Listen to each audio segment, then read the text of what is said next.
അതൊക്കെ ഇലക്ഷന് കഴിഞ്ഞല്ലേ നമ്മളെ ഒറ്റപ്പാലത്തിന്റെ വിധി ഇപ്പൊ എന്താവും? ഒറ്റപ്പാലത്തിന്റെ വിധി മാത്രമല്ല, കേരളത്തിന്റെ വിധി ഇടതുപക്ഷ ജനാധിപത്യ മുന്നണി വരണം.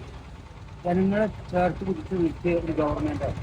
സാമൂഹ്യക്ഷേമ പെൻഷൻ, റേഷൻ, വിദ്യാഭ്യാസം, വർഗീയത ഇല്ലാത്ത ഒരു കേരളം, വർഗീയ കലാപങ്ങളില്ല. എല്ലാ ആളുകളെയും ചേർത്ത് പിടിച്ചു 36 ലക്ഷം വീട്ടമ്മമാർക്ക് 1000 രൂപ വെച്ച് കൊടുക്കും. വിദ്യാഭ്യാസ മേഖല കുളം തോന്നിയിട്ടാണ് പറഞ്ഞത്. നമ്മൾ വന്നപ്പോൾ അതെല്ലാം ശരിയാണ്.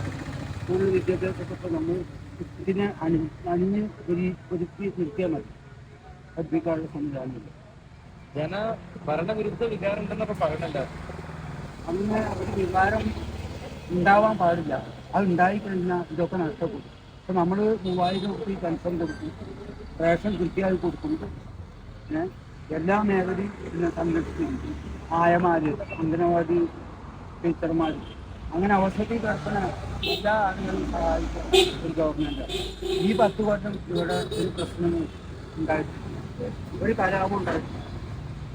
UDF ഭരിക്കപ്പെടാണ്ട് മാറാട് കലാപം ഉണ്ടായി, വൈക്കം കലാപം ഉണ്ടായി, ഒരു കലാപം നമ്മതും ഔഷധക്കും ഗോപാലിനും ലീലാമയും റോസാമയും വാങ്ങി സ്നേഹപരമായി ജീവിക്കുന്ന ഒരു നാടായി കേരളം മാറിയിട്ടുണ്ട്. കേരളം മാത്രമായി പോരാ, ഇന്ത്യയിലും അങ്ങനെ വരുന്നത്. ഒറ്റപ്പാലത്തിന്റെ എന്താ അവസ്ഥ? പി കെ ശശി എന്തായാലും ജയിക്കാൻ പോകും. ഇടതുപക്ഷം മുന്നണിയെ ഇവിടെ ജയിക്കുള്ളൂ. പ്രേംകുമാർ ജയിക്കും, അഡ്വക്കേറ്റ് പ്രേംകുമാർ ജയിക്കും. ഒരു ഭയങ്കര ആത്മവിശ്വാസത്തിലാണല്ലോ. ആത്മവിശ്വാസം ഉണ്ട്. അവര് പറയുന്നത് നമ്മളെ കുറെ വോട്ടൊക്കെ പോകുന്നൊക്കെയാണ്. അതിപ്പോ അവര് 4-ാം തീയതി വരെ ഇങ്ങനെ പറയും. 4-ാം തീയതി കഴിഞ്ഞാൽ അവരെ കാണില്ല. ഇതുവരെ 10,000 ലീഡ് പറഞ്ഞു. ഇപ്പൊ ഇന്ന് കുന്നത്ത് കയറിയപ്പോ 224 പേർക്ക് എത്തി. ഇതിനി കുറച്ച് ദിവസം കഴിയുമ്പോൾ ഇതൊക്കെ പോകും. നമ്മളോട്ടൊന്നും പോയിട്ടുണ്ടാവില്ലല്ലേ? നമ്മൾ ഭയങ്കര പ്രചരണത്തിലുണ്ടാവുന്ന മാത്രമല്ല, പക്ഷെ വോട്ട് ചെയ്ത് പോയിരിക്കാന്നൊക്കെ പറയും. അതൊക്കെ വെറുതെ പറയാം. നമ്മുടെ ഒരു അനുഭാവികളുടെ വോട്ടും പാർട്ടി മെമ്പർമാരുടെ വോട്ടും മറ്റു ജനങ്ങളുടെ വോട്ടും എവിടേക്കും പോകും. ഇവിടെ നമ്മുടെ നാടിനെ കുറിച്ച് ചിന്തിക്കുന്നവർ ശശിയെ സംബന്ധിച്ച് നല്ലോണം. കാരണം അതൊരു ജന്മി കുടുംബത്തിൽ ജനിച്ചു. ഇതുവരെ നമ്മൾ ശിവദാസമേനനാണ് അദ്ദേഹത്തിനെ കൈപിടിച്ച് ഉയർത്തി MLA ആക്കി, KTDC ചെയർമാനാക്കി, 1 ലക്ഷം രൂപ ശമ്പളം പാറി. Area committee secretary, local committee secretary, ജില്ലാ കമ്മിറ്റി മെമ്പർ, CITയുടെ പാലക്കാട് ജില്ലാ പ്രസിഡന്റ്, അഖിലേന്ത്യാ CITയുടെ വൈസ് പ്രസിഡന്റ്, ഈ നിലയിലൊക്കെ സഹായിച്ചിരുന്നു. പിന്നെ നമ്മളെ വഞ്ചിച്ചു പോകും. വഞ്ചകന്മാർക്ക് ഈ പാർട്ടിയിൽ ഒരു സ്ഥാനവും ഒരു കാലത്തുമില്ല. പല നേതാക്കന്മാരും പോയിട്ടുണ്ട്. കോഴിക്കോട് പാർട്ടി ഉണ്ടാക്കിയ ആളെ ചാത്തണ്ണി മാസ്റ്റർ പോയി, നമുക്കൊന്നും പറ്റിയില്ല. CK മൂസ ചീത്താളിപ്പുറം പോയി. ലീഗിന്റെ പിന്തുണ ലീഗുകാർക്ക് എന്താണ്? ഈ കോൺഗ്രസിനെ നടത്തി ഒന്നുമില്ലാതെ ആക്കണം. അതാണ്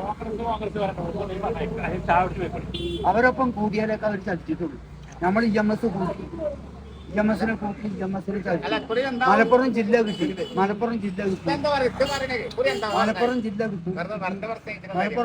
കിട്ടി, പിന്നെ 20% മുസ്ലിങ്ങൾക്ക് ജോലി. പിന്നെ PT ചാക്കോന്റെ മന്ത്രിസഭയിൽ CH വന്നപ്പോൾ തൊപ്പി വെക്കാതെ നിയമസഭയിൽ ഇരിക്കാനോ നമ്മൾ തൊപ്പി വെച്ചോളാനും പറഞ്ഞ് പൊതുമരാമത്തും കൊടുത്തു, വിദ്യാഭ്യാസം കൊടുത്തു. അന്ന് വന്നാണ് ഈ അറബി മനുഷ്യന്മാരൊക്കെ വന്നാണ്. ലീഡർ 30,000 പ്രതീക്ഷിക്കുന്നു. ഉണ്ടാവില്ലേ? പക്ഷേ ഈ ലീഗിന് നല്ല സപ്പോർട്ട്, ലീഗിന് ഇപ്പൊ അത്യാവശ്യം നല്ല വളർച്ചയുള്ള സമയമല്ലേ ഇപ്പൊ? ലീഗിന്റെ വളർച്ച എന്ന് പറഞ്ഞാൽ മത പാർട്ടികളൊക്കെ രാജ്യത്തിന് അപകടം. അത് വർഗീയമായിട്ടാണ് പോകുന്നത്. നമ്മൾ എല്ലാ ജനങ്ങളെയും കൂടി ഒന്നിച്ചിട്ടുണ്ടാവും.